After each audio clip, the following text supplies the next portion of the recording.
Right now, there are almost 36 doctors in San Diego on probation. Some for things like alcohol and drug abuse, and voters are about to decide if doctors need more oversight. Team 10 investigator Allison Ash dug up the current list of doctors on probation.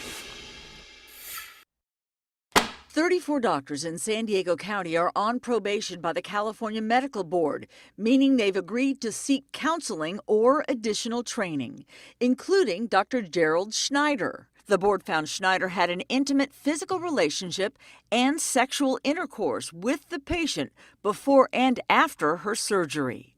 The doctor told us, "This caused me great anguish. I was wrong and accept responsibility for my actions." Right now, it takes about 15 to 16 months from the receipt of a complaint to the filing of formal charges, if that happens. Attorney Juliet Felmuth has spent 27 years tracking the board. To get a license revoked, you often have to have multiple offenses, multiple disciplines, and even then it doesn't happen sometimes. Accused doctors can still see patients no matter how serious the allegations. By putting doctors on probation, the medical board lets them keep their licenses.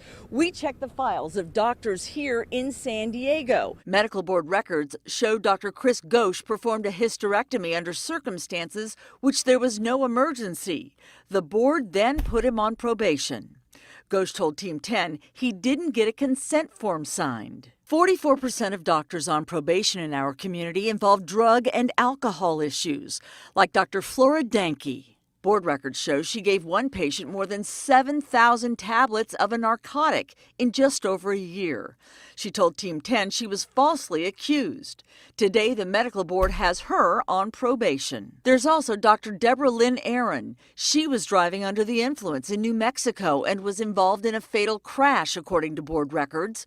She was put on probation. Dr. Aaron has since surrendered her medical license in California. She has not responded to our requests for comment. Dr. Stephen Lloyd is a former drug addict turned patient advocate. Just from numbers, I figured that there's about 3,000 impaired physicians in the state of California right now. Today, he is in favor of Prop 46. If passed, it would require random drug and alcohol testing of medical doctors. If my cardiothoracic surgeon is taking opiate narcotics, I do not want him cracking my chest open. Opponents of 46 say no one wants to be treated by a doctor who's high, but they say random drug testing would invade a doctor's privacy, and false positives might take years to resolve. Proposition 46 would also raise the medical malpractice cap. Right now, it's at $250,000. If it passes, lawsuits would be capped at more than $1 million. Increasing medical malpractice lawsuit awards. Opponents say it's just a sneaky way for lawyers to make more money on medical malpractice lawsuits. They say it'll end up costing Californians millions of dollars. For Team 10, I'm Allison Ash. And for a list of all the local doctors on probation and details on what landed them on that list, you can go to 10news.com. Now, we also have a link to help you look up medical board records of your own doctor.